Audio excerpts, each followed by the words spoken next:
सुप्रभात बच्चों। कल मैंने आपको अष्टमा पाठा के ये 2 श्लोक पढ़ाए थे। ये दोनों समझ में आ गए होंगे। आज मैं आपको तीसरा श्लोक पढ़ाऊंगी। प्रिय वाक्य प्रदानेन सर्वे तुष्यन्ति मानवा तस्मात् प्रियं हि वक्तव्यं वचने का दरिद्रता। अर्थात प्रिय वाक्य प्रदाने यानी प्रिय वचन बोलने से सर्वे सभी तुष्यन्ति संतुष्ट होते हैं अर्थात प्रसन्न होते हैं। मानवा मनुष्य प्राणी, तो सभी मनुष्य सभी प्राणी प्रिय वाक्य बोलने से प्रसन्न होते हैं अर्थात संतुष्ट होते हैं। तस्मात् प्रियम ही वक्तव्यम वचने का दरिद्रता।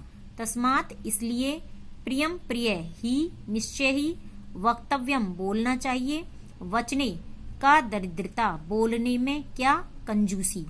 अर्थात हमें हमेशा प्रिय वचन बोलने चाहिए। बोलने में क्या कंजूसी अर्थात बोलने में हमें कोई कंजूसी नहीं करनी चाहिए। प्रिय वाक्य प्रदानेन सर्वे तुष्यन्ति मानवा तस्मात् प्रियम ही वक्तव्यम वचने का दरिद्रता।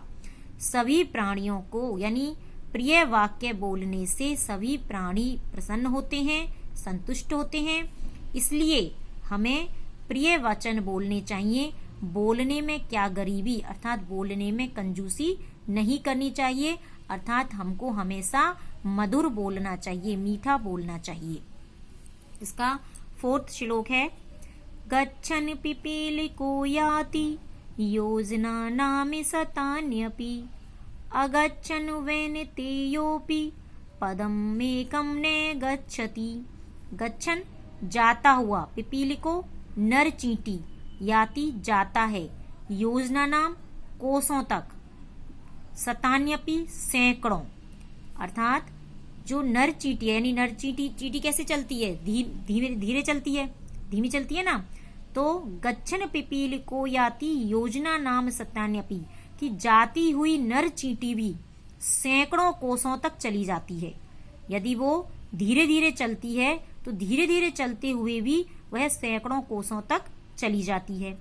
अगच्छन् वैनतेयोऽपि न जाता हुआ गरुड़ भी, गरुड़ क्या है? पक्षी। तो न जाता हुआ गरुड़ भी पदम एकम न गच्छति एक कदम भी नहीं जाता है।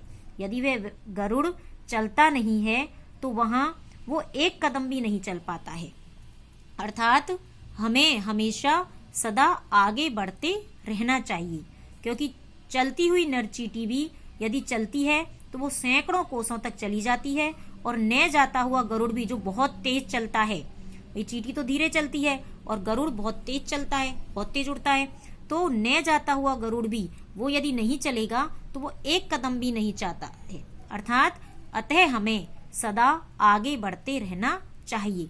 तो बच्चों ये दोनों श्लोक आपको समझ में आ गए होंगे। धन्यवाद।